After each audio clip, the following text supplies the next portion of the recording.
quickie to do here.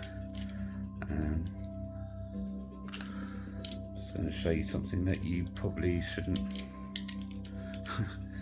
really do.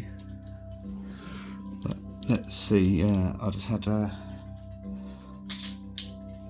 mate round who was able to get me out in case it didn't work.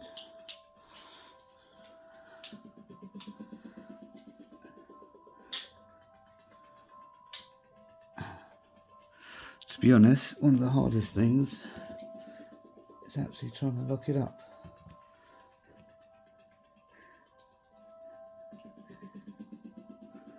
Oh, there we go. Ah, there. Right. Okay. Right. Hands behind my back. Now, if you ever find yourself in this position,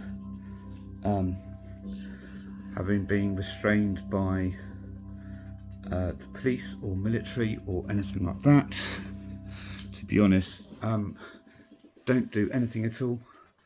Don't even do this, let alone unlock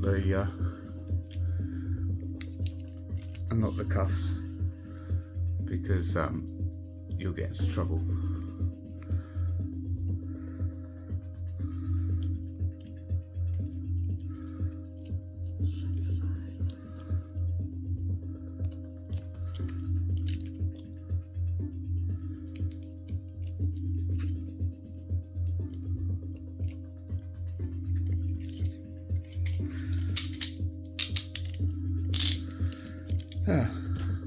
Don't do that.